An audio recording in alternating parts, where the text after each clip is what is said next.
All right, we are live. And if you hear a banging sound, that is the sound of our neighbors hammering something. So I wish they would quiet down. I don't know what they're doing, but they've been doing this for a couple hours at least. Yeah. But we're just going to keep on trucking. And first off, we are going to talk about movie news. The first order of business is James Gunn agrees with Martin Scorsese's comments. Kinda. Yeah, if you're not aware, a couple years ago, whenever he was releasing The Irishman, Martin Scorsese had some choice words to say about Marvel movies, specifically the Marvel Cinematic Universe, essentially saying that they're not real films, they're just a bunch of big roller coasters, and James Gunn says there's a bit of truth to that. But only to a certain extent, because James Gunn, as we're all aware, has made a few superhero movies of his own. He's made Guardians of the Galaxy Volumes 1 and 2, and most recently, The Suicide Squad, which we will be talking about later in this podcast. And we will be adding a spoiler tag to any of the movies and shows that we talk about, some which came out very recently. Some as far as last night. Yeah, and then others are like some things that we're catching up on that has already ended, but we're still going to add that spoilers tag. So, and that's just in advance for whenever we get to that. But yeah, so Martin Scorsese kind of dismissed all superhero movies out of hand, despite the fact that even his own work has influenced comic book movies. For instance, Joker. Right, exactly. It was very reminiscent of The King of Comedy and Taxi Driver. And essentially, James Gunn's kind of 2 cents was this, and I actually agree. I think James Gunn is coming from a very genuine, real place. And it's not that a superhero movie can't be filmed. It's that superhero movies tend to take the least amount of risks, and they tend to go as middle of the road as possible. I think a very prime example would probably be something like your Thor the Dark Worlds, or really anything in Phase 2 Marvel, if you think about it, except for Guardians of the Galaxy and Winter Soldier. Those 2 movies are perfection. Oh, they're wonderful. Yes. All right, want to move on to the next kind of news we want to talk about? Yeah, just going into the vein of Marvel movies and other movies that we're going to be talking about, Scarlett Johansson is suing Disney. Basically, what happened was Disney had in their contract that Black Widow was going to be exclusively in the theaters, but of course, I don't know if you know this, but there was a pandemic that happened in the last couple years, and no one could go see the movies. And so Disney's solution, as well as HBO's solution, was to put their theatrical releases on streaming. The difference being with Disney, it's for a $30 fee, and with HBO, it's free with your subscription. And ScarJo was like, "That's not in my contract. You owe me this many $1 million, and so I'm suing you for it." The issue with the jump to Disney Plus is because she was guaranteed a theatrical release only, there's nothing in her contract that compensates her for streaming. And it's reported that Emma Stone is also looking at pursuing legal action from Cruella, and also Emily Blunt for Jungle Cruise.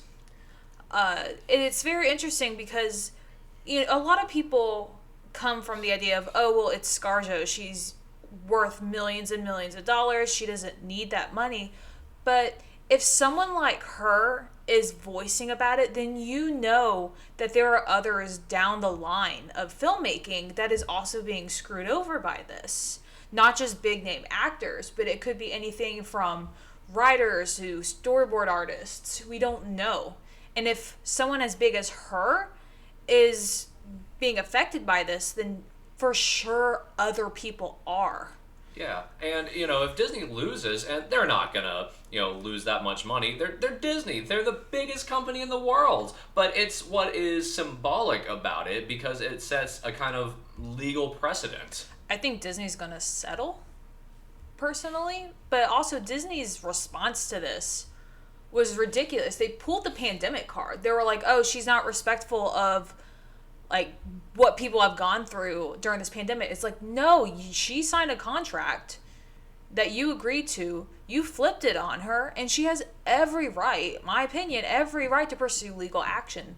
Because, like you said, this will set a legal precedent. And so I'm very interested to see where this goes going forward. Yeah, and speaking of Scarlett Johansson and Black Widow, that is the first movie that we are going to talk about. The first movies in our lineup, we're going to talk about all the stuff that's brand new on Disney+. We saw Black Widow not in theaters. We actually saw it on Disney+. Funny enough, whenever we saw this movie on Disney+, it was the day before the news broke out about the lawsuit. And I was like, that's an amusing coincidence. Yeah, it was very fresh in our minds. We watched the movie actually at my parents' house. We made a big deal about it and popped some popcorn and had fun. And then the next morning is when the news broke. Yeah, so we didn't go see it in the theaters for a few reasons. One, the Delta variant started running amok, and we were just like, maybe we shouldn't go back to the movie theater anytime soon. And normally, we would not pay the $30 fee. But one, my parents-in-law were the ones paying for it. Right, we didn't have to spend a dime. And two, it was split among, like 6 people. And so, 6 people seeing a movie for $30, if it's a brand new movie, isn't half bad. Like, if it were me and you, I would say, no, we're going to risk getting sick. But I wouldn't say that, but we have seen a few movies this year. Yeah, we saw Raya and the Last Dragon. I went and saw the Saw movie, Spiral. Right, and we also saw they re-released at our local Scott Pilgrim. Scott Pilgrim versus the World came to one of our theaters, and we had to see it. Absolutely had to go see it in theaters. It came out when we were in high school, so a bit nostalgic for that movie. Yeah, it was weird because when I first saw the movie, I was younger than Scott, and now that I'm older, it's a bit weird. It's so funny how long that I've been in this as a fan of this movie. Right, because he's supposed to be like 22 in the film. Yeah, I think that's right. And now we're 26. Yeah. So it's just kind of a fun turnaround. But Black Widow, so... Yeah, so... like every Marvel movie, or like every Marvel origin movie, you gotta have a okay film, right? I feel like that's kind of the easiest way you could say. You could really summarize that very quickly. It's like, oh, it was a Marvel solo superhero film. But at the same time, though, Marvel has had plenty of good origin stories. Look at Iron Man. Look at wow, I am drawing a blank though. Well, you can't pull the Guardians card because Guardians introduced more than just a single superhero. Mm-hmm. But at the same time, though, it had a very fresh flavor right out the gate. As opposed to something like, your Thor or your Captain America First Avengers, those were 2 very bland origin stories. Oh yeah, also Doctor Strange is another great example of a kind of middle of the road Marvel origin story. However, on the higher end, probably Doctor Strange. Doctor Strange was definitely better than Thor. Yeah, I would probably say Iron Man and Black Panther and Ant-Man are probably like the 3 best origin stories. Another thing you have to consider, though, is Black Widow is not an origin story. Oh yeah, I didn't even think about that when I was saying that. Yeah, it's a prequel, but it takes place after Captain America Civil War, after the band breaks up, and she flees to her home country of Russia. Oh, and let me go on a little rant for a second. So we saw this with Marissa's family and her cousin Ashley. Ashley, if you're listening, hi. I don't think she's listening. No, she's not. She's not a Marvel person, first of all. She hadn't watched a single superhero film. Yeah, like if I were to introduce someone to the Marvel Cinematic Universe, this is not the movie I would show them. One, it's not great. I barely say it. I don't even think it's good, to be perfectly frank. It's alright. And another thing is, it takes place, after she is... Oh, shit, sorry, I didn't mean to hit you in the arm there. I'm talking with my arms a bit, if you were curious. Flat out smacked me. But, yeah, it takes place after Civil War, so I'm having to explain this to her. It's like, yeah, so, see, she grew up in Russia, and then USSR. Yeah, whatever. Yeah, she grew up in the USSR, and then she, was a spy, doing some dirty deeds, and then got recruited by Hawkeye. And I'm having to explain this to Marissa's cousin, and I felt like Charlie Kelly explaining the conspiracy theory at the post office. Well, eventually we pulled up the Disney Legends show on Disney Plus. The thing that, like, catches you up to, like, what any, like, of these characters have done. It's like a previously on WandaVision's story. Well, that's how they started it, because of WandaVision. They had a single episode dedicated to Wanda, and then a single episode dedicated to Vision, so that you could catch yourself up. And they did the same with Sam, Bucky, and Loki. Lord knows, and at this point in the MCU, it's like a giant game of Jenga. Where it's just like, it's stacked so high that you really do need a recap to actually get this if you're just tuning in. But yeah, there were a lot of things that I didn't care for. But okay, let's talk about some things that we did like about it first. Yeah. Okay, so I thought David Harbour was pretty funny. He was fun. As basically Russia's version of Captain America. Right. Commie Cap, if you will. Commie Cap. Yeah, Captain Commie. Florence Pugh, because the whole thing is about these latest shows and movies is clearly bringing in the next generation of heroes, heroes and villains. We no longer have, Iron Man and Cap. So we need to bring in all these new characters. And Florence Pugh, oh gosh, what's her sister's name? I don't know, but it's the girl from Midsommar. Yeah, she was good, and I saw a lot of people saying that this felt less like a Black Widow movie and more like her movie, but I disagree. I didn't think she was taking the limelight, I guess you could say, or the spotlight. I didn't think that. I thought that ScarJo had a lot of the spotlight on her still in this film. But yeah. Yeah. Yeah, and it ties in with stuff that they're doing more. So, for instance, if you have watched Falcon and the Winter Soldier, it has the woman who, what's her name, Julia Louis-Dreyfus. Oh gosh. She played Elaine in Seinfeld. I'm pretty sure that's the actor's name. Yeah. But yeah, she's basically like an evil Nick Fury, and so she's basically setting up like the Dark Avengers. Like she got Thunderbolts, right? Yeah, that's their other name. I don't know what name they're going to go with, but like they're known by either the Dark Avengers or the Thunderbolts, historically speaking, just depending on what you want to call them. I would love for them to be called the Thunderbolts, just because we already have Thunderbolt Ross, who was actually in a little bit of the movie in the beginning, who was that like military general who was introduced in the Edward Norton Hulk movie, and then they brought him back in Captain America: Civil War. Yeah. Yeah, Thunderbolt Ross. Oh, Thunderbolt. I kid you not, I was like, what are we talking about? But yeah, and so at the end of the movie, like you were saying, it's really to introduce this new character at the end of the day, because Black Widow's dead. Yeah, it really was a disservice to her character to not give her a solo film until after the actual character has passed. It should have been years ago that we got this movie. Only for it to basically be a commercial for the next addition to the Dark Avengers, right next to what's his name? His name's not Evil Captain America. It's U.S. Agent. U.S. Agent. Yeah. Thank you.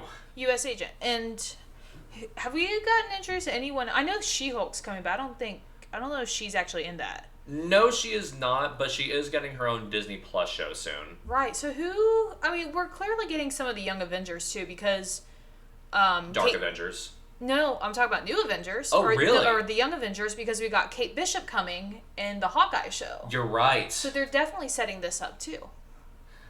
Mm-hmm. Yeah. I think that's really all the pluses that I have with this movie, unfortunately. For one thing, Black Widow takes a lot of beatings in this movie for someone who isn't superpowered.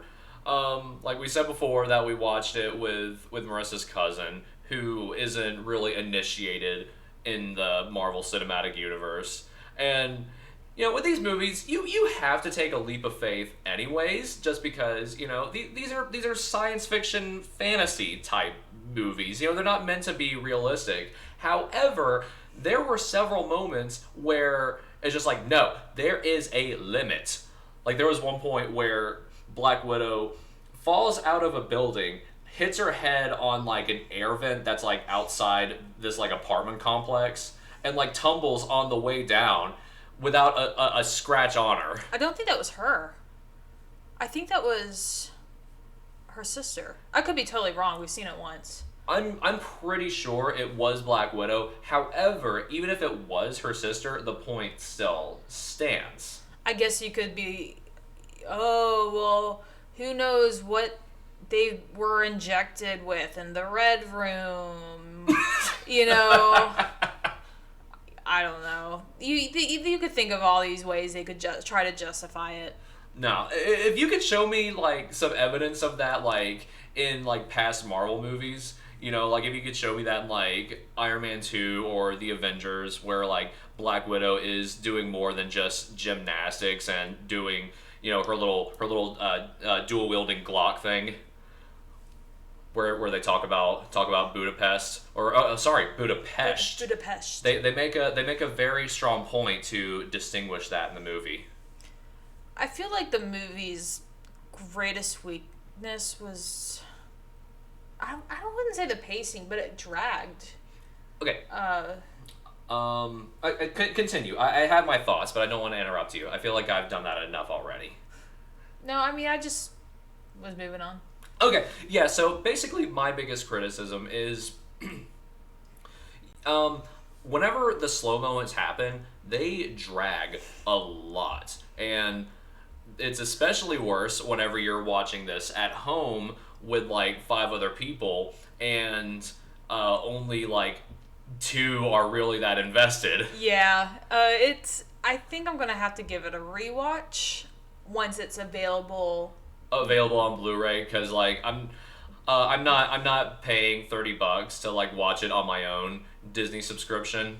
Yeah, no, I think I need another watch, because it's hard to watch a movie there where people are talking over it and getting up, and my dad was like, I'm going to bed, I'm tired, and we're like, then go to bed. It was at 10:30 when he said this. Yeah, and he was like, well, I'm going to miss it. I'm like, just go. Just make a decision and go to bed.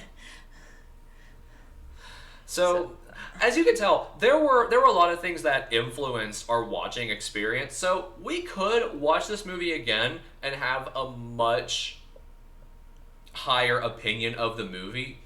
However, I personally am not there yet. Also, the movie was just too little too late. Like, they should have made this movie around the same time that maybe, like, Spider-Man Homecoming came out. I think that would have been good, maybe, like, in between Homecoming and Thor Ragnarok. Yeah.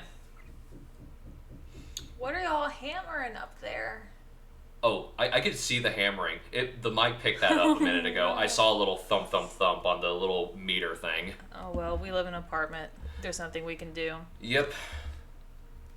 But I think that's really all I have for Black Widow. Next is Monsters at Work. This is a... Oop, wrong one. Not Miracle Workers. I saw M and I saw Workers, and so I was like, monster work? That's because I got it. Got it. That's funny. Yeah, my eyes just kind of betrayed me there. Yeah, so Monsters at Work is a spin-off series off of one of my favorite Pixar movies, Monsters Incorporated. And as far as I know, this movie is not produced by Pixar. This is just straight up Disney's thing. Which, they do a fine job with the show. However, symbolically speaking, I don't like the idea of it simply because I like having Pixar kind of separated from Disney. And I remember the first time that I noticed it kind of Disney bleeding into Pixar stuff was whenever the Olaf short, from the Olaf's Frozen Adventure, that came before Coco. You could go back further. Oh? Planes. That was the Pixar universe. But that's the opposite. That was Pixar bleeding into Disney. Because the Planes movie, while part of the Cars universe, was actually produced by Walt Disney Animated Studios, or Animation Studios, and not Pixar. But Monsters at Work is one of those shows that when it announced, I kind of had low expectations for it. They released a trailer, and it just didn't really get it across. And now we're several episodes in, and if you have not watched this, I highly recommend it because it is just a fun little show that gives you quite a few laughs, some good feels. The best way I can describe it is The Office for kids. A little. I wouldn't go as far as comparing it to The Office because that's a very distinct style. But yeah, it's not like they have like a documentary style. It's definitely more sitcom based. However, the idea of just following a bunch of characters at their workplace, it has a kind of Office-esque setting. Not necessarily in tone, but in setting for sure. Well, I would say that the Muppet Show clearly trying to mimic the Modern Family thing. That's a more of a better comparison. But Monsters at Work, they got the original cast back, so Billy Crystal, John Goodman, right, and the focus isn't even really on them as they're promoted as the two CEOs now of Monsters Inc. But it shows the transition from scare to laughter, especially with I'm terrible with names. What is the main character's name? I don't know either, but he went to Monsters University, which I didn't care for as much. It was fine. It definitely had its moments, but I definitely felt disappointed, especially when you compare it to Monsters Inc., which was phenomenal. Tyler. Yeah, his name would be Tyler. Yeah. That's such a late teens, early 20s name. Yeah, so Tyler just finished his degree at Monsters University to become a scarer. Gets basically a job application or a job offer that he needs to accept and was told, hey, go to Monsters Inc. on this day. The day he goes in is the first day they transition over to Laugh. And so his degree, everything he's worked for the past few years, is suddenly worthless. And he is now... Ain't that a mood. Right. So he becomes it starts with an M. The MIFT. MIFT. Yeah, it's like an acronym for something. Yeah, it's basically the behind-the-scenes fixer-uppers of Monsters, Inc. And so this guy who wanted to be a scarer is now trying to take laughter lessons while also keeping a job at Monsters, Inc. so that he stays basically in the conversation so that they don't forget about him. Because technically he was supposed to work there. And so while he's not ready to be on the laugh floor yet, they said, all right, we'll honor your contract and you're going to be a mifter.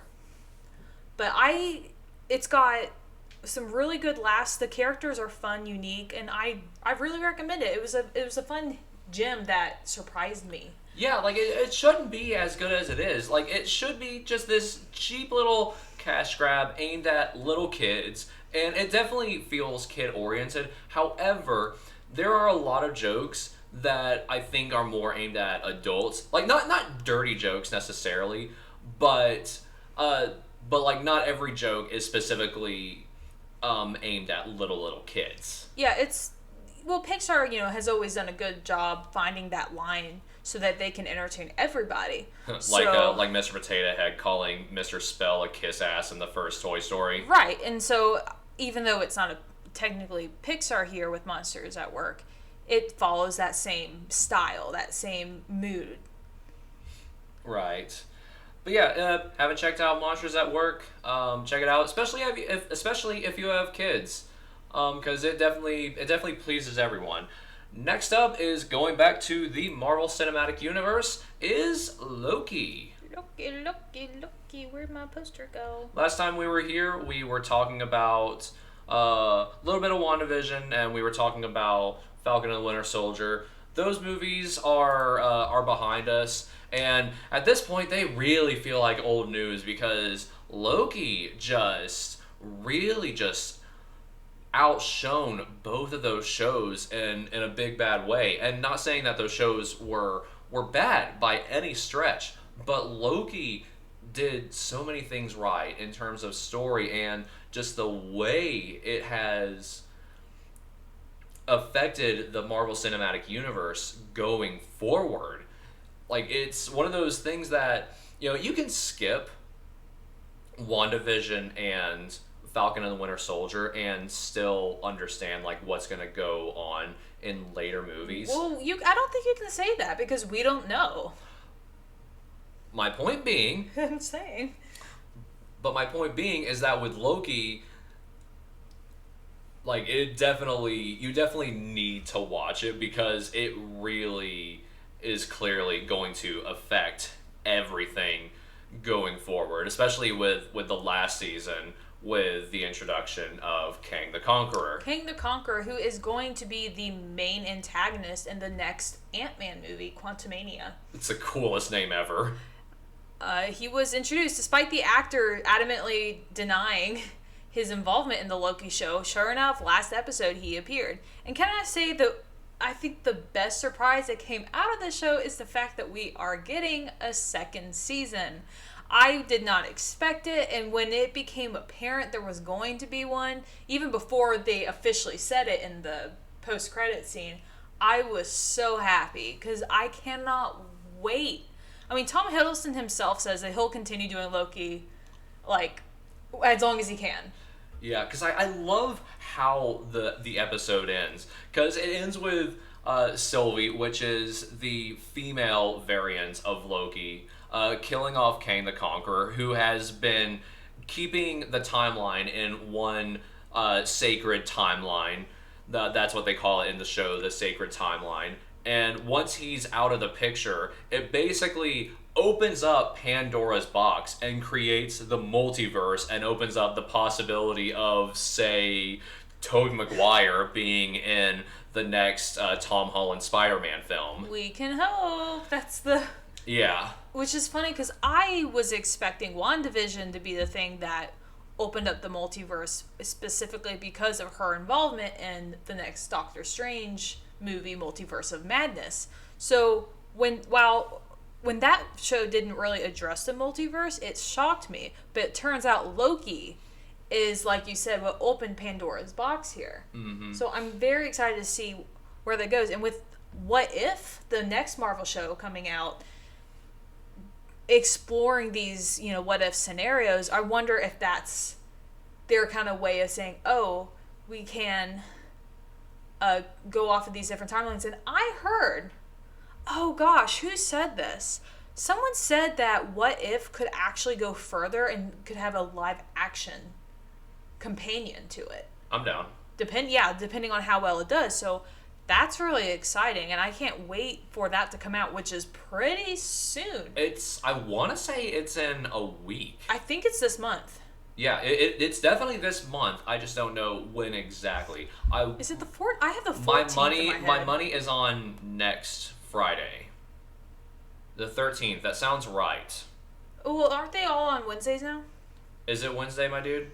I think they said that they're because Loki did so good with numbers and streaming, they're now doing everything on Wednesdays. Interesting. So, something we're going to talk about soon is The Bad Batch, which airs on Fridays. I wouldn't be surprised if The Bad Batch starts airing on Wednesdays as well. Because that's also getting a second season, but we'll get there.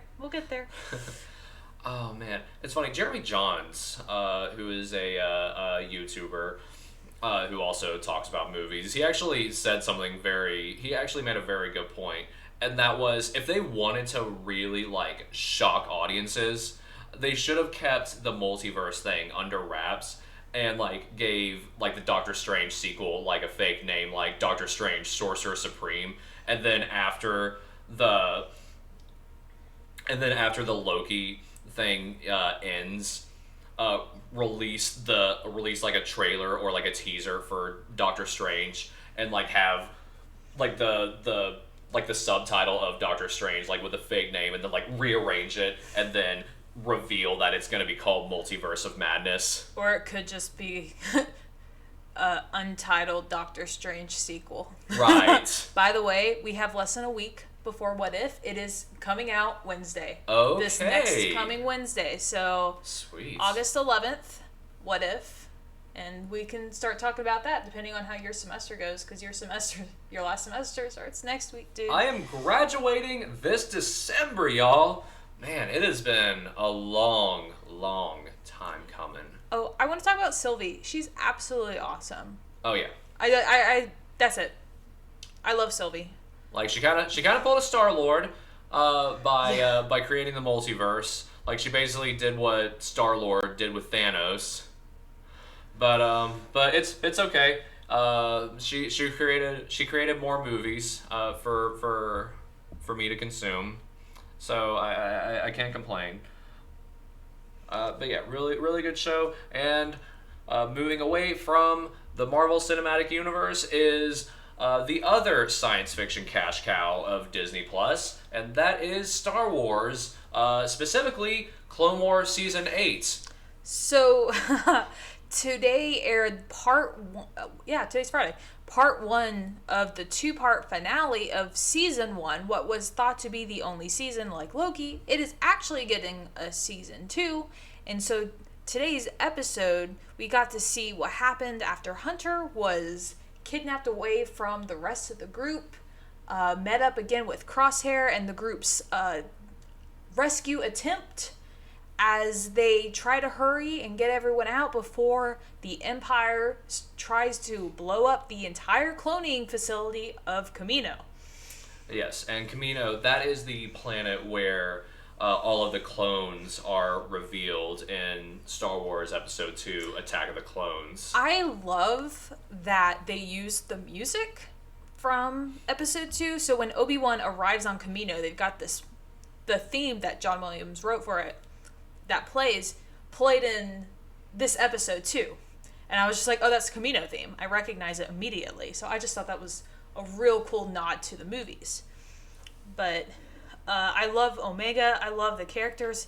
I'm very curious to see Crosshair. The big reveal that Crosshair had actually gotten his inhibitor chip taken away this entire time, meaning that his evil actions were his own all this time. Oh, that was such a great reveal. Mm-hmm. You bastard! You betrayed us the whole time willingly? Yeah, basically. So the way he's just like, oh, this is how I am. It's like, dang. The hurt. Right. So I don't really have much to say except when we first started this podcast, we were going over The Bad Batch right when it began. Right. And I remember looking at the fact that it was going to have 16 episodes saying, wow, this show's going to last a while. It's going to last all the way into August. And it's crazy that we have one episode left. Because we're in August now. It did not take long. No, it didn't. So... yeah, and I'm a sucker personally for anything that bridges the gap between the prequel trilogy and the original trilogy. So something like this Battlefront 2 for the PS2, not the most recent Battlefront created by EA. Those Battlefronts, funny enough, I do own both of them, but that was because they were free on PlayStation Plus. But anyways, Bad Batch, Battlefront 2, Jedi Fallen Order. Fallen Order. It's just a very fun timeline, which really just goes to show how many Jedi actually did survive the Purge. Star Wars Rebels takes place during this era as well, a few years later. It definitely makes the idea of Luke Skywalker being the only hope a bit harder to swallow. Maybe it's not supposed to be interpreted as Luke is the only one who can destroy Vader, but maybe Luke and Leia are the only hope of bringing Vader back to the light. I like that. And that's why, Luke's the only hope. No, there's another, because maybe Leia could also fill that. We just assumed that only hope being destroy the Empire, but really it could be only hope to get Vader back. Yeah, as in get Vader to see his own humanity by seeing his children and kind of getting to the heart of the person named Anakin. You have a twin sister. Yes, a twin sister. Your thoughts have betrayed her too. Okay. But just a great show. Absolutely love it. And we have one more thing we want to talk about from Disney Plus that we have been watching. Well, we watched. I wouldn't say have been watching. No, this is have watched a while ago.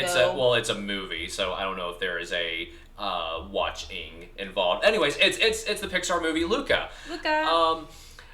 It's funny because we were talking about how most of the movies on Disney Plus that come out in the theater, they come with a $30 premium fee. However, that is not the case if the movie is Pixar.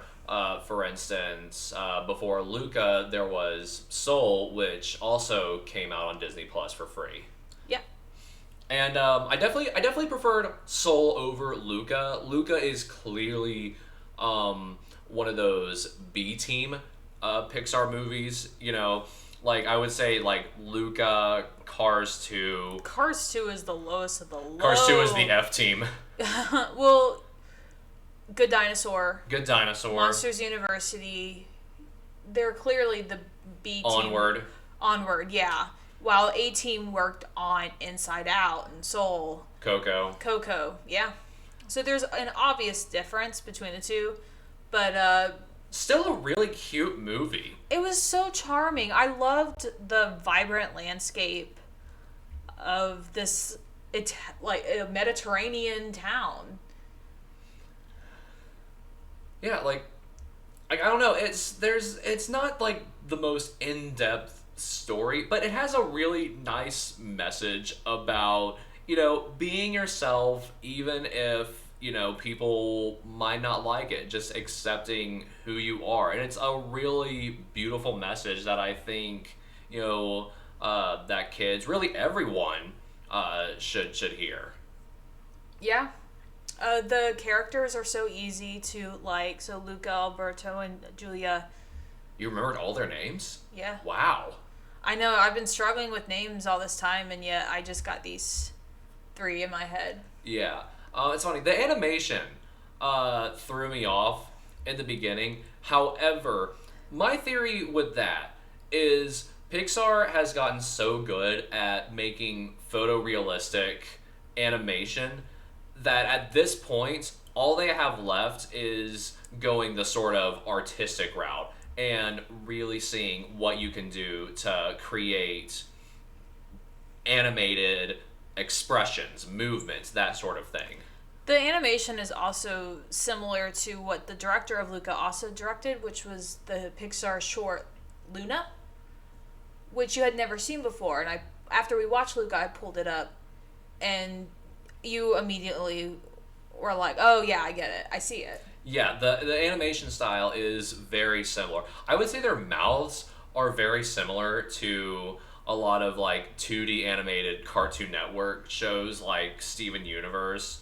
It also kind of looks like their mouths also look kind of Gravity Falls-esque. Yeah. Very very post 2010 type of faces. But it's a very cute style. Once you get past it grows on you after a while. Yeah, so I highly recommend watching Luca if you haven't. It is free on Disney Plus, so you don't have to worry about. And I mean, by now it wouldn't have been premiere access anyway because it did come out kind of a while ago. It came out a month or two ago at this point. I think it was more than that. Yeah, it's been out for, I can't even remember. Maybe you're right, but so unless you don't have Disney Plus, I don't know what your excuse is.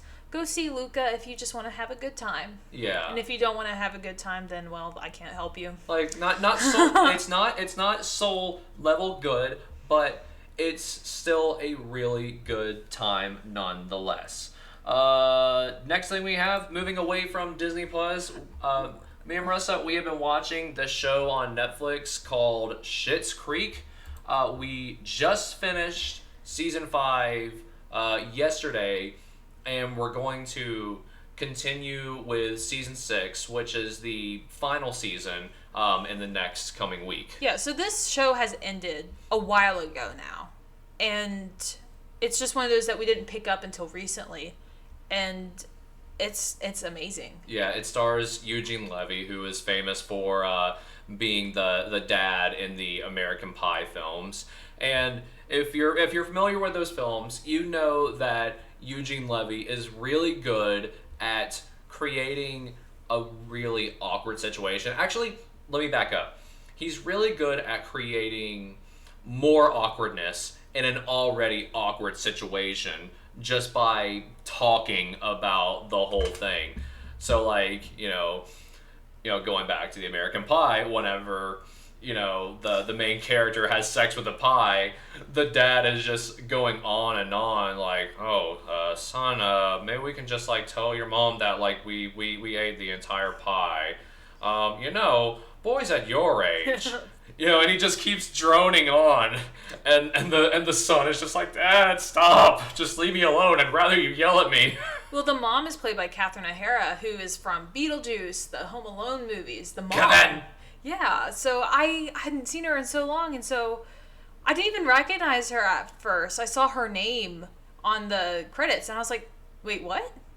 Like in the first who does she play? Yeah, and I looked at it, I was like, oh my gosh, that's her, because it's been so long. I mean, she was the mom of like the 80s and 90s, and so seeing her now just like was such a shock, and her character is so much fun. All of these characters are so much fun. All of these characters, like, you love, but you also want to punch at the same time, because they're all very stupid in their own ways. Like I talked about Eugene Levy's character and how he is very awkward. You got the mom, who is very eccentric.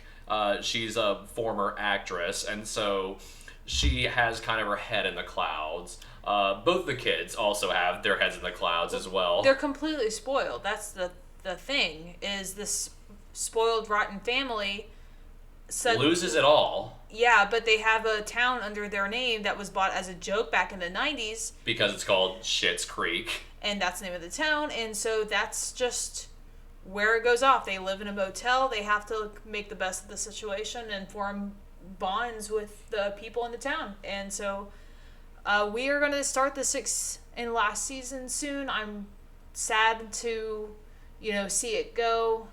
Like I know a lot of people were when it was announced it was canceled, but better late than never. So if you haven't gotten into it, it's not too late. Highly recommend Schitt's Creek. I also love how all of the shits, all of their names are shit puns. Oh, the family. So Schitt's Creek is named after the family. Like the mayor of the town. Yeah, who... You want to go through the names? Yeah, so like the mayor of the town is called Roland Shit. His wife is called Jocelyn Shit. Their son, who only appears in like the first season, is called Mutt Shit. So yeah, highly recommend the show. And we're gonna move on to live TV. Yeah, just stuff that we've been watching recently. We've been watching the 2020 Tokyo Olympics in the year 2021. It's one of those things where I personally love the Olympics. It's the closest thing I get to the illusion of world peace. And it just makes, yeah, I know. It just makes me happy. So, and it doesn't even matter what sport it is. I turned on a lot what was actually live at the time, and I watched a girl from Florida become the first U.S. woman gold medal winner of Taekwondo. I don't know how Taekwondo works, but I watched it. I watched her win.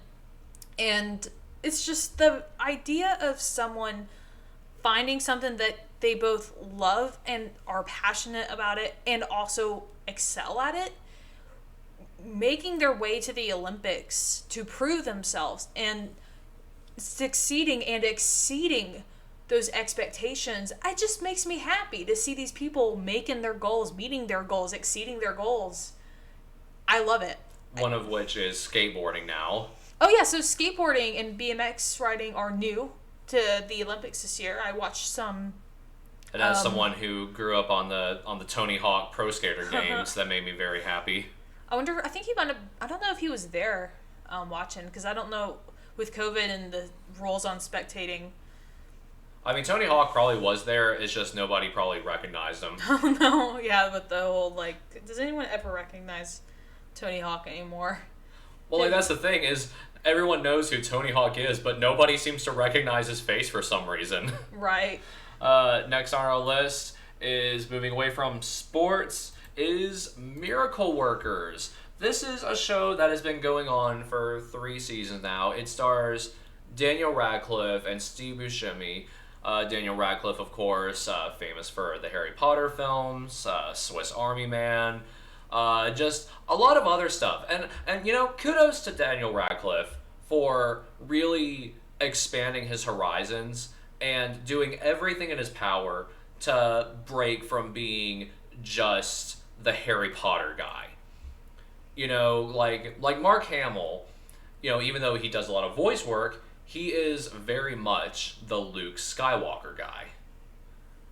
But Daniel Radcliffe has really done a good job at breaking away from that. And he's done that by doing weird stuff. Very indie. Like Swiss Army Man was a very weird movie. It's a phenomenal movie, but it's a very weird movie. And same with Miracle Workers. This is the most millennial ass humor I have ever seen in my entire life. So for those who don't know what Miracle Workers is, the show began with the plot of Steve Buscemi's character being an angel. I actually didn't watch it. I saw the ads. I think I was in college at the time. I didn't really have access to live TV, and so it was on my radar, but I never watched it. I think my Christian guilt got to me with that first season. Oh no. So I think the show was going to be canceled or something, but the cast said, "Oh no, we want to come back. Can we just change the show?" So they had season 2 take place in medieval times, and it's just the same cast playing different characters with a whole new plot and setting. With the current setting being the Oregon Trail. Yeah, they did it again. So after season 2, they said, "Hey, let's do it again, but new location, new characters." And so Oregon Trail, the U.S. Manifest Destiny, westward expansion type setting. And it's played off like a 1970s, not really 1960s, 1970s type show like Bonanza or Daniel Boone. I would say Daniel Boone is probably the closest comparison. Yeah, you really see that in the opening credits. It mimics that style.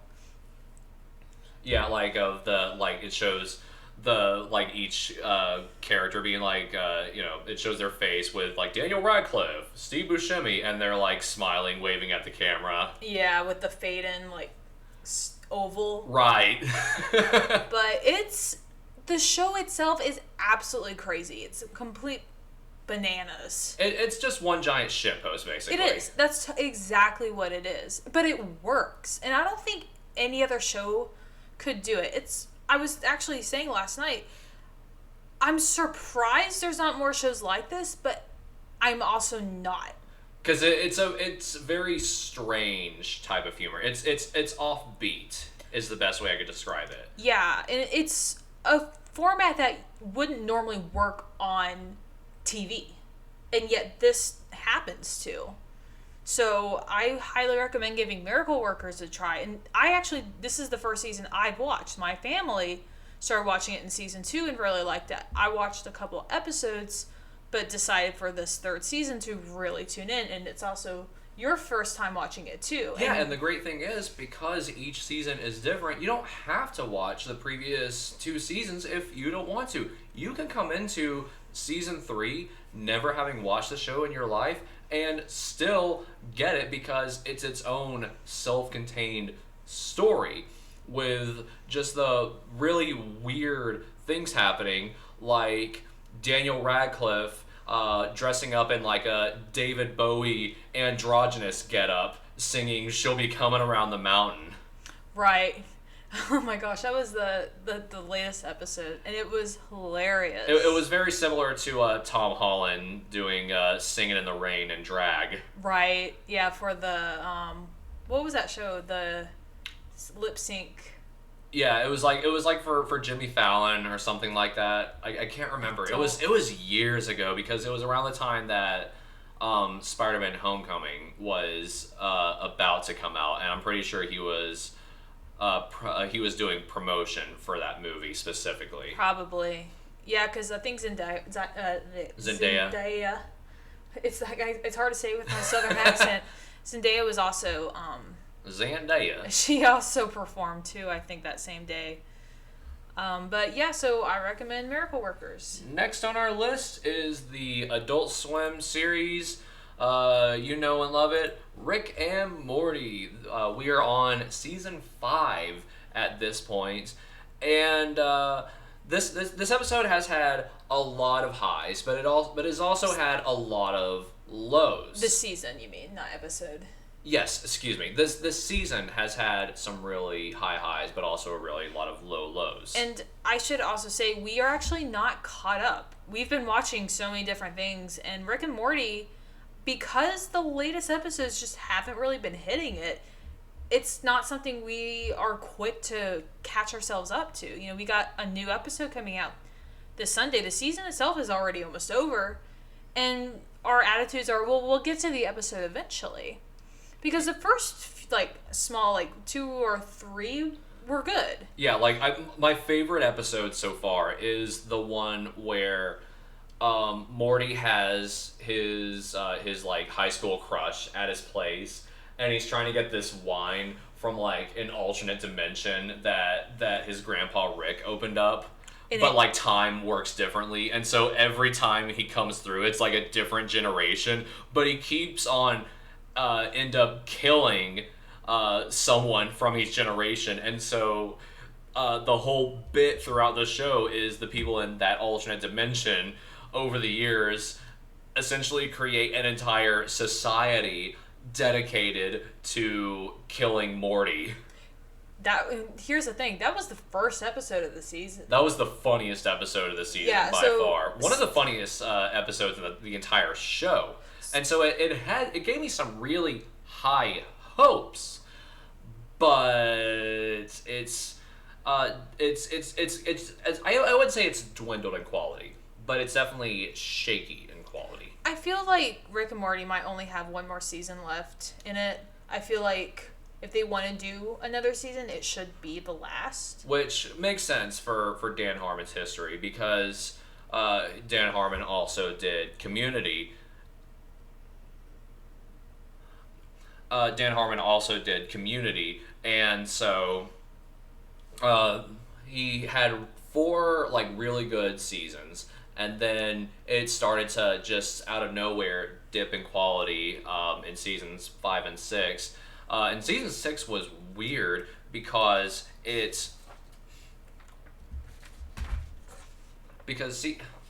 what are you doing?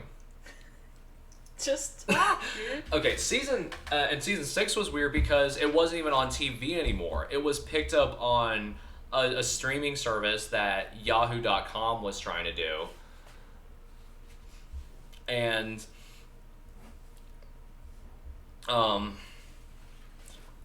you were so distracted, dude. I started writing on our notes. And you wrote South Park news when you could have just told us that we're gonna do South Park next. I thought you could handle it, dude. Yeah. You could not. You froze, man. Yeah, I know I did.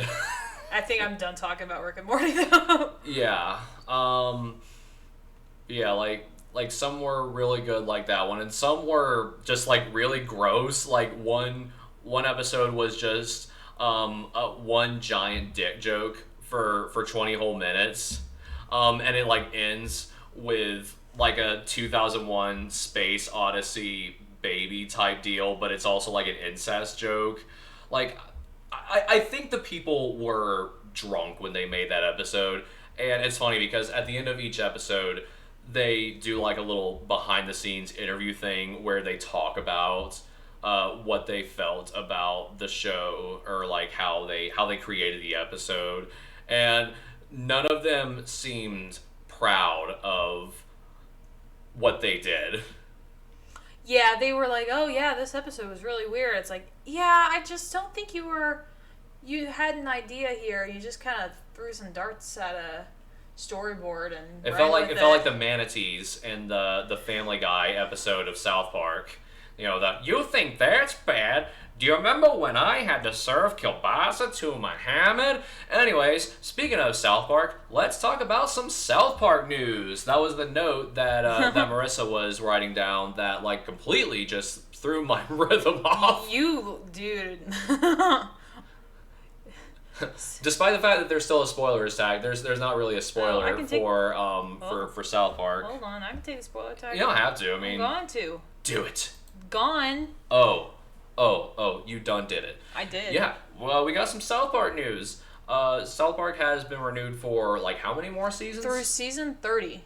Through season 30. So that's, like, we're on season 24 right now, if my memory serves me correctly. So that's 6 more seasons. We are also getting 14 original movies exclusive to Paramount Plus. Are they 14 South Park movies? Yes. Wow. 2 that come out a year, and I think we're getting one or two this year already. Which is so funny because, you know, with the past year of South Park, we only had the pandemic special and the vaccination special, and I was convinced that Trey Parker and Matt Stone, I was convinced that they were finished, and so this bit of news was a surprise to me, a very pleasant surprise, mind you, but like, wow, we're getting so much more South Park, and like, hey, if Trey and Matt want to keep doing their thing, I am all for it. Yeah, another South Park news is, sadly, the rumors that they were going to buy Casa Bonita ended up not being true, because Casa Bonita filed for bankruptcy. I think it was Chapter 11.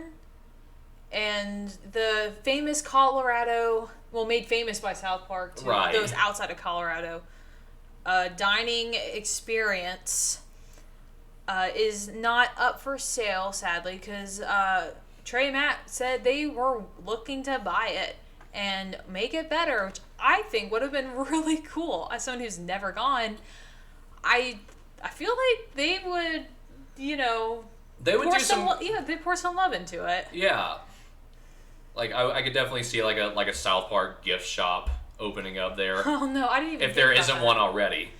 No, though from what I know, I read this somewhere that the restaurant used to be aware of the episode scheduling, because whenever the Casa Bonita episode of South Park would air, they would have an uptick in visitors who would see the episode and say, "Oh, we should go to Casa Bonita."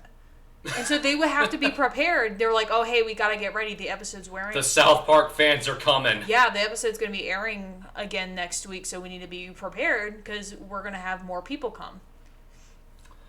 But yeah, I'm really glad to hear that Trey and Matt are still kicking around, still pleasing us with more South Park. That sounds dirty. But anyways, moving away from South Park news. So I got a new iPhone a couple months ago. You might think that has nothing to do with the story, but I found out that whenever you get a new iPhone, you would get like a free year subscription with Apple TV, And I had no intention of getting an Apple TV subscription service because I was like, okay, I got Netflix, Hulu, HBO Max, Disney Plus. I'll be damned if I get another streaming site.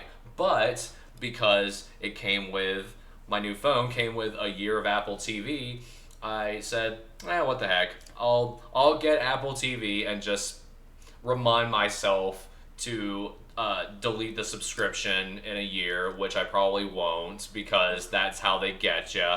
But anyways, we have been watching Ted Lasso, which is currently on its second season. Well, I eventually need to get a new phone. So when I get my new phone, I guess we could just get another new year. Perfect. Yeah, if they're still doing that promo. But Ted Lasso, we literally binged the entire first season because season 2 has just come out recently and has the third episode came out, yesterday?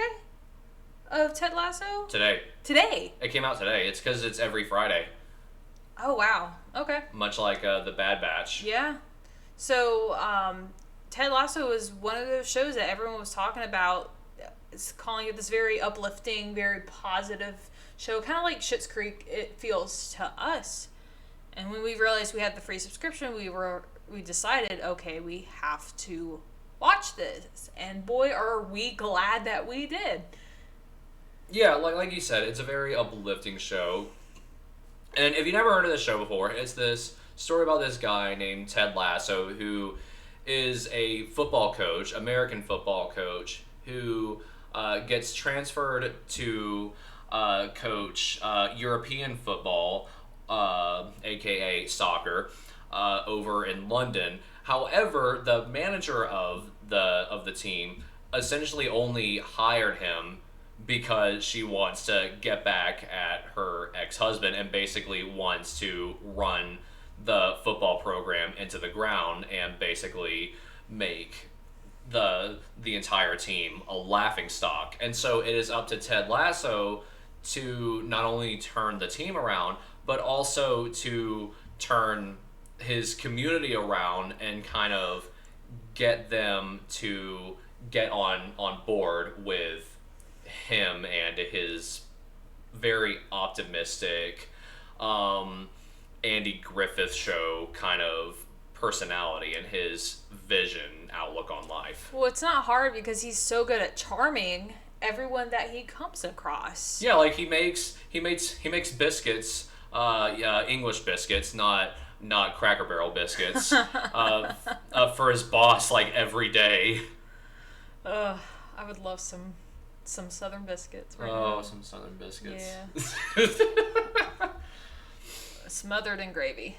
I don't think you would want British biscuits smothered in gravy. Southern. Honestly, I Have can see you it. ever- I bet the Canadians would do that. Honestly, since they do that with their French fries. Poutine. Poutine. They love gravy with their French fries. That's funny because I learned that from South Park, from that episode where Cartman is like bathing in like a hot tub full of KFC gravy. KFC gravy. That's right. Yeah, so plot explained, mood explained. This show, going to season 2 is still absolutely wonderful. I feel like I'm always the person saying, well, go watch it. Highly recommend. Highly recommend. Here's the thing. Would recommend to a friend. Most of the movies and TV shows that we have talked about so far, with like the exception of, say, Black Widow, we highly recommend. And even with Black Widow, I would say, give it a watch. When it's free. Watch it when it's free. Don't pay money, okay? It's funny that you say that because what we're going to talk about next is free in the subscription, and we don't recommend you watch it. Yeah, because now that we're done with Apple TV, because we only have really kept up with one show, now we are talking about HBO Max. So next in the lineup is Space Jam: A New Legacy, Rebel Without a Cause, and The Suicide Squad.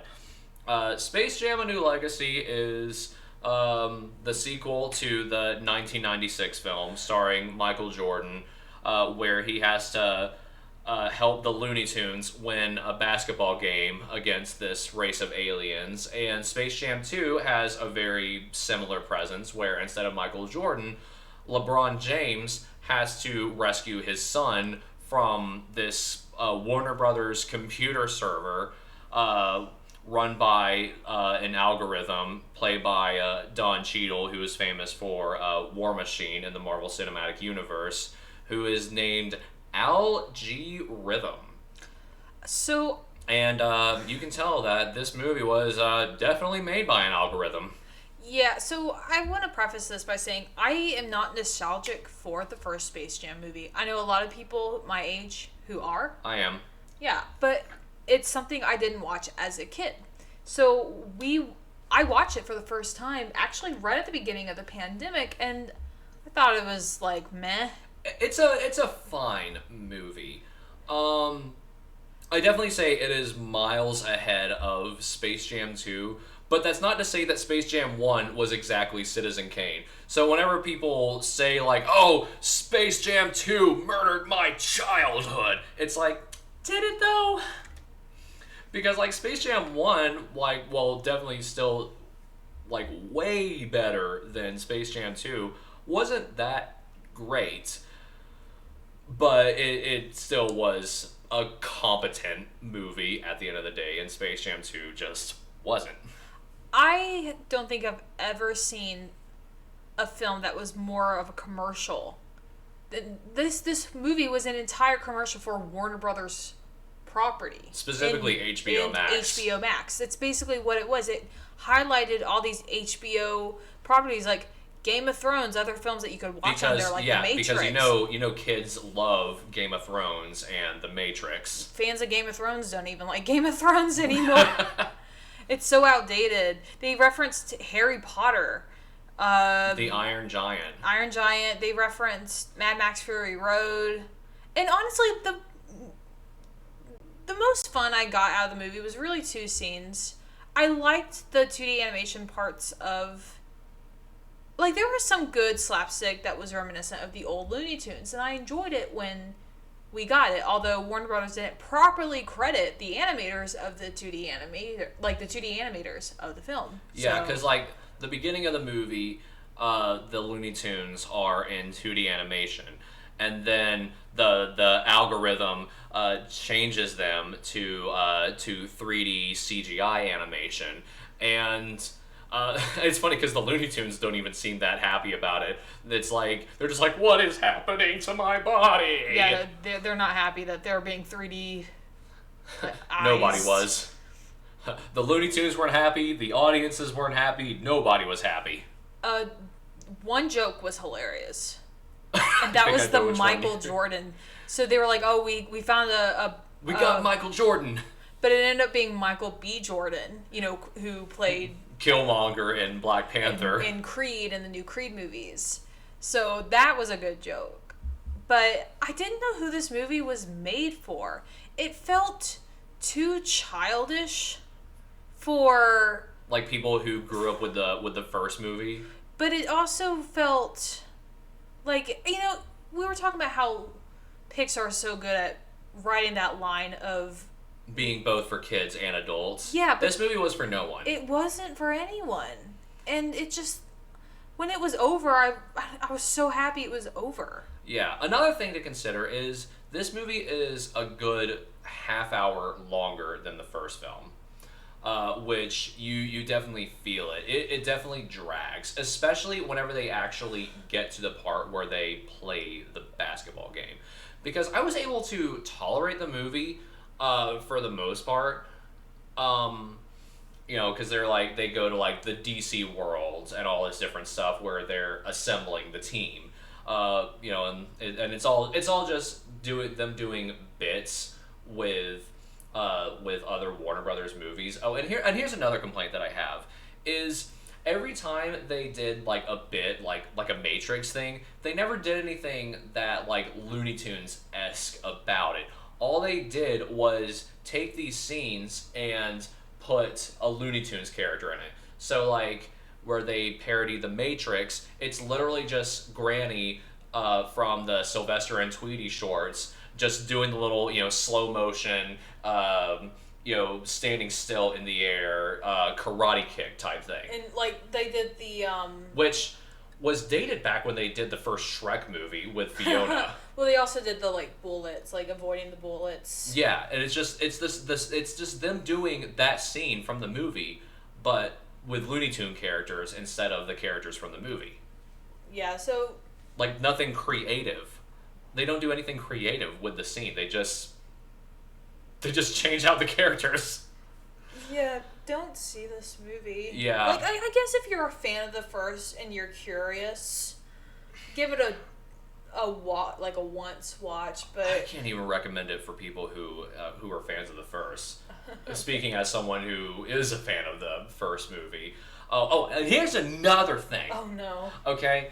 The part that broke me was whenever they're doing the basketball game, which one takes way too long. They try to shoehorn in like these really emotional moments because like the whole thing is like LeBron James's son wants to be like a video game designer. LeBron wants him to be a basketball star, and the son is like just doing the typical "I don't want your life, Dad. It's not my dream, Dad. It's yours." And so they try to hammer in like this sort of emotional father-son type thing during the games, like "You were right all along, son." But that's not the scene that broke me. The scene that broke me was Porky Pig doing a rap battle.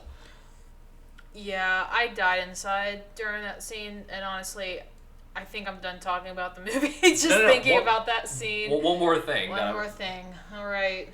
Oh, no, there is one more thing. Dude, Bugs Bunny dies. I was just like, oh, they did that. They did a full-on Goofy from Kingdom Hearts 2, where they were like, oh, we're... Such a deep cut reference. I know. We're killing a big IP name that you know is not going to be permanently dead, because, like, here's the thing. I guess same with Goofy. What emotional connection or feeling are you going to get from watching Bugs Bunny die? Sacrifice himself. Oh, no, Bugs Bunny. And he's fine 5 minutes later. Yeah, like Goofy, same thing. Like, oh, like Goofy dies? What the heck? But yeah, this movie was a big fat turd. Next movie was not a big fat turd.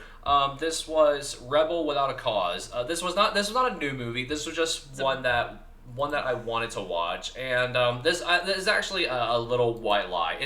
We didn't technically watch this movie on HBO Max. We had the intention of watching it on HBO Max, and it's still available on the site. However, it was on Turner Classic Movies a couple weeks ago, and we were like, this has been on our list for a while. I had already seen it. Well, it was on our list to watch together. Yeah, because you had not seen it before. I have watched it for like at least 2 film classes, so I was surprised that you went almost all of your film career without watching it. Yeah. And this is the movie that inspired Tommy Wiseau's performance in The Room, funny enough, specifically where he screams, "You're tearing me apart, Lisa!" Because James Dean screams, "You're tearing me apart" around the first 5-10 minutes of the film. And it was a good movie, but that's not really what I want to talk about today. What I want to talk about is the segment that they had before the movie started on Turner Classic Movies. So, I get that Turner Classic Movies is probably wanting to try to cater to a younger audience. I mean, it's TCM. Most of its audience is going to be, older people who remember these movies from long ago, or, film buffs like us. But I swear this is true, or else I would have not known that James Dean was an Aquarius. They had a professional, in major quotations when I say this, and this broke me, a professional astrologist who they went on before the movie started, and then at the very end when the movie ended, going on about astrology of James Dean and about his life and the movie, and that was how they were relating it to Rebel Without a Cause. I didn't even know an astrology expert was a thing. It's not.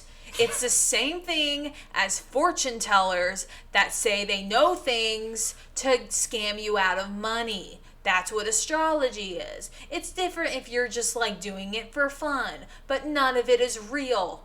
And so it tore me apart. I was just like, oh my gosh. I wanted to rage. I was so mad about them talking about James Dean being an Aquarius and how that affected his life and death and everything. I just wanted to watch the movie, and I couldn't. Because I had to listen to this TCM host who reached out to have a full-on interview with a professional astrologist. And I had to sit there and watch it with my own two eyes just so I could watch the damn movie. Woo!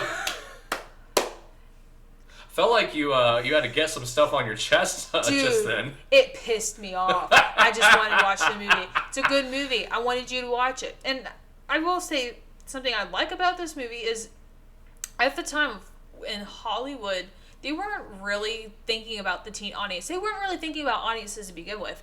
I've had people tell me, oh, did you know that Snow White was never meant to be a kid's film? Movie. It was supposed to be for adults. And I said, well, you're right and wrong.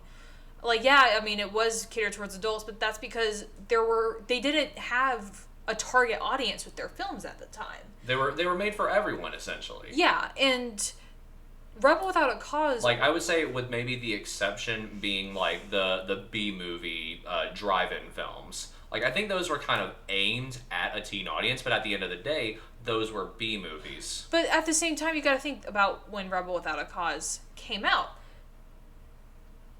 Which would be in the 60s. Was it the 60s? Yes. Rebel Without a Cause, I want to say, came out in 1965, whereas the drive-in B movies came out during the 1950s. Nope, 1955. Really? Yeah. Whoa, okay. Yeah, no, that's kind of when it started to shift, and they said, well, we don't have movies for this one audience, the teen audience. And so Rebel Without a Cause... instead shifts the focus to these teens and the struggles they go through, like with school, bullying, their own parents, this misunderstanding of how it feels to grow up, to not have, certain relationships anymore, even with your own parents. It's specifically for them. Or like if you don't have parents, if they've abandoned you. And it's such an important film because of that. It was it was like basically the first movie that did that. And so I wanted to highlight definitely that. The first mainstream movie to do it. Right. And sadly, this movie came out 3 months before James Dean's death. I think it was after. I think James Dean died before the movie even was released. Yes, you are correct. Yeah. And it's not funny. It's coincidental. Because it was a car crash, and there's a scene where they're doing this road race, and it's, who can jump out of their car or stop or hit the brakes before they fall off a cliff. Yeah, and, James Dean's character wins, but only because the other character drove his car off the cliff. Because, like, his seatbelt got stuck or something like that. Was that it? I think so. I thought it was just because he was trying too hard. No, I think he got stuck. Oh, gosh. Like, I think he was trying to, like, open the door, but, like, he couldn't for some reason. I mean, it's on HBO Max. We could just pull it up and check. Right. But I remember you just went, ugh. Oh. Because the irony of it, it can't be ignored. So, if you're not even into classic movies, you've got access, if you've got HBO Max, to see Rebel Without a Cause. And I think it still holds up today. It's pretty intense, Yeah. I think it goes on a bit long. I think the climax, whenever James Dean is, like, on the run from, like, the cops and, like, the bullies and stuff, I think the climax overstays its welcome a bit. However, even though it runs a bit long, all of the scenes in it are very well done. Yeah. All right. we are almost done with this podcast, but we got one last thing, and it is a movie that came out last night. We talked about it at the beginning of this podcast a little. We were talking about how James Gunn kind of agrees with Martin Scorsese's remarks about superhero movies, and now we have a superhero movie of our own to talk about, The Suicide Squad. The new Suicide Squad movie, specifically, as this one, while originally kind of thought by fans to be a reboot, was an actual direct sequel. Yeah, it was, I guess you could say it's like a soft reboot in the same vein as like Thor Ragnarok. Yeah, it definitely exists in the same universe as that movie, as well as Birds of Prey. Man of Steel, Batman vs. Superman, all that stuff. Yeah. I don't know, what do you want to say? This was the most James Gunn movie I have ever seen in my entire life. So, obviously James Gunn is a very raunchy individual. He got fired from Disney and then, quickly rehired soon thereafter because, he said, some really off-color jokes on his Twitter, 10 years ago, which he since apologized for, but it just goes to show that, he's, he prides himself on being a very... I try to avoid using this word to describe James Gunn, but a kind of an edgy sort of dude. And, Guardians of the Galaxy's volumes 1 and 2 definitely have their sort of bite to them, especially when compared to the rest of the Marvel Cinematic Universe, but they're also PG-13 movies. However, this one is rated R, and it is a hard R. This has got to be, I would say it's significantly more violent than Joker. Well, you said quickly rehired by Disney, but not before DC contacted him. They got a hold of him, and so when Disney's like, "Hey, baby James Gunn, can you come back and work for us?" and he's like, "Sorry, baby. I gotta work with the DCEU and make the Suicide Squad." Yeah, basically he was like, Suicide Squad comes first and then Volume 3. Yeah, which, man, that's a big gap because it's been 4 years now since Guardians of the Galaxy Volume 2. So, that's gonna be a big gap once we finally get to Volume 3, and it's definitely gonna be worth the wait, especially since, as far as I know, Thor is going to be in it. Yeah. So, I will say this. So, I don't like most of the DC movies. I'm not... Here's the thing. There's this crazy rivalry where people are such purists when it comes to Marvel versus DC. I don't care as long as I'm given a really good movie. I loved Shazam. Yeah. I thought that was a great movie. And so... Shazam, Joker. Yeah. The first Wonder Woman movie. Those were pretty good DC EU movies. Right. And so when this, I heard about this, I was like, all right, I want this to be good. And I was happy. I was very happy with this movie.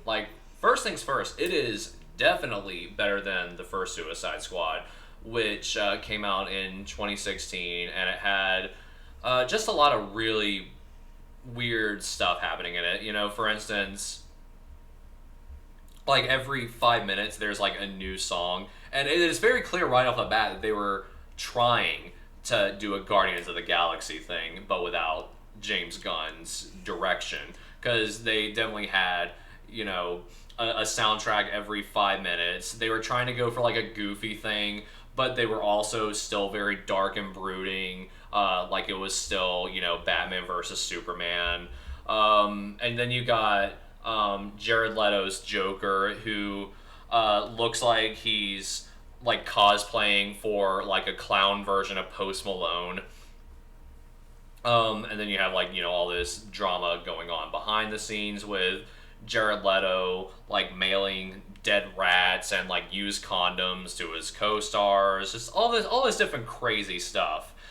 And so all this movie had to do was be better than the first, and they did that and then some. Well, going back to the first movie, David, I don't know if it's Ayer or Ayer, the director of the. I believe. Okay, what's the spelling? Ayer. Yeah, that would be Ayer, I believe. So he put out a statement recently, kind of with this something similar to Zack Snyder and the first Justice League, where he said that the first Suicide Squad movie we got was not his movie, and if you look at the posters, you can see the first one definitely had a darker tone to it, but by the last poster, it was very neon, very more, and Guardians, which makes me think that the studio pushed for the Guardians-like movie, but the director didn't want that. And then another thing I want to mention about, and it's like you get two different movies, and neither of them really fly. Yeah, and another thing about the first movie is the first 40 minutes, and I checked, I hit pause. The first 40 minutes of the movie are character introductions. This is Katana. Oh, She's got my back. I would suggest not getting near her. Her sword traps the souls of its victims. I love that line because you can tell when he says her sword traps the souls of its victims, that like halfway through that line he's just like, am I really saying this? You hear it. You hear the like in his voice. It's so funny to me. But let's go back to the new movie.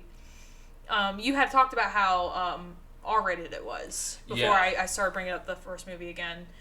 If you want to continue off there. Yeah, so like the movie begins with, and I'm not gonna do like a play-by-play. I just want you to kind of get an idea. Like the movie begins with like this sort of proto Suicide Squad doing this mission on an island, and they all just get killed off one by one in like the most brutal fashion.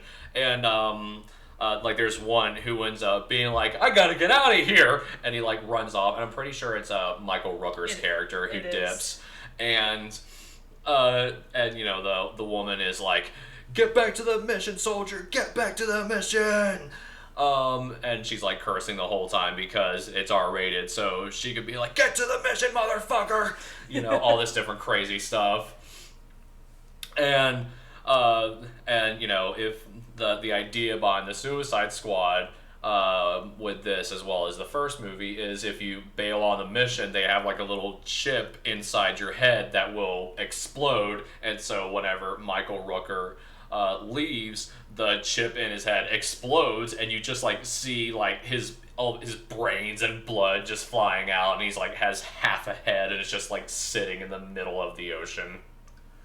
I think a strength of this movie was the individual characters, because with the first movie you didn't really care about them. It had the Rogue One issue where you're like, oh, look at these characters, I don't care about a single one of these. But I would die for King Shark. Yeah, who is voiced by Sylvester Stallone, who is totally not Groot in any way, shape, or form. Yeah, the characters in this individually are good. Harley Quinn is at her best in this movie. Like, she had a couple of really good scenes. Like, there's one at the mansion that I think was good. And then another that was totally reminiscent of the Yondu arrow scene in Guardians Volume 2. But she was fantastic. Idris Elba's character, Bloodsport,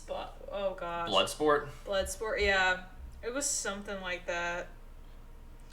Yeah, and then you have Communist Party of China lover John Cena as Peacemaker. Right. Who apologized to China, good grief. In Mandarin, mind you. Oh, that's so cringe.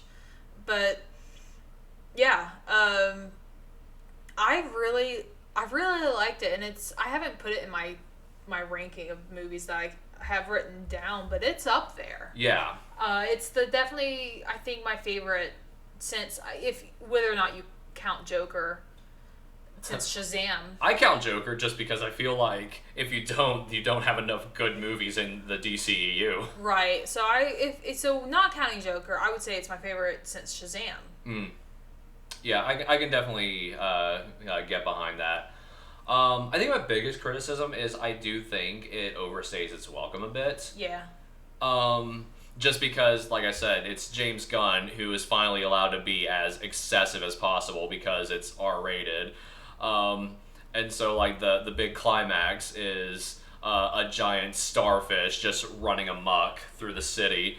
And it has my favorite line in the whole movie where the giant starfish is like coming through, wrecking stuff, and like one guy is like, "There's a kaiju up in this shit." That was so funny. Oh, I was not a fan of that starfish. It was a full-on Zelda boss where like the weak spot is the giant eyeball. Like that is a classic Zelda boss. Yeah, and in James Gunn fashion, it's very gross because like they have to literally stab the eye, and the starfish is like covered in like mice controlled by one of the characters. And like you literally see Harley Quinn go inside the eye of the starfish. Which it's funny. Anything with eyeballs freaks me out, but that didn't bother me, and I think it's because she's like swimming inside the eyeball. So it's kind of like how I don't like snakes, but the basilisk doesn't scare me, and I think it's because it's giant size and feels a bit too unrealistic that I can detach myself from the fear. Another thing I want to mention is back to it being a James Gunn film is I feel like it had the issue that Guardians Volume 2 had, where a lot of the jokes that were funny, that hit, were funny. But you could tell they were trying to be funny in a lot of places, and it was just kind of missing. Which Guardians 2 had a lot of that, where they were trying a bit too hard to be funny, to have a laugh. And this movie had that too. And I hate that I keep saying, well, Mike makes me think of Guardians, but you can't really avoid detach it yeah. Because here's the thing, they made the first Suicide Squad trying to be Guardians of the Galaxy, and so whenever Disney lost James Gunn for a while, they were like, all right, now we can really have an honest to God Guardians of the Galaxy movie in the DC universe. Yeah. So it is. It's free with HBO it's free Max. With HBO Max. Highly recommend it, especially if you're into the DCU, if you're into superhero movies. A lot of action, lot of blood and gore, lot of jokes. Some hit, some don't. But hey, that's show business, baby. Yeah. That is all of the movies that we have watched in the past couple months. I guess you could say this episode is a summer summary. Yeah, because it feels good to be back. It has been a while since we have been able to do this while you went through your semester. Yeah, because I was busy writing a 25-page paper for my college thesis. Right, and you have one semester left, and then once that's done, we're ready. I'm done. Yeah. Like, we can really commit to this, especially starting December. I would like to do more episodes in, the next few months. I can't promise that I will be consistent. However, I definitely want to do this more often. Yeah, and we want to play around with different formats and maybe smaller videos, too. It just depends on, time and schedule where, we don't do this full time. This isn't our job. This is just something that we do, for a hobby. So it's we do it when we can, when we're not doing school, doing, our actual jobs. Right. Maybe I can, set up an OnlyFans and then I can get money, Please don't. Though I have really small feet. I feel like that could sell. There you go. Perfect. I can go on Quentin Tarantino and I can dress up in a bikini and get in one of those kiddie pools. I believe that's a thing on Twitch now. I think it's hot tub. Yeah, because I'm pretty sure the rule goes like this. You can't have partial nudity unless you're in a setting where it's appropriate, like a beach or a pool. And so to get around that, a lot of people on Twitch are in hot tubs and kiddie pools and stuff, and that's how they get around the restriction. Oh gosh. All right, well, this is John signing off. This is Marissa. All right, and we will see you guys next time. Bye.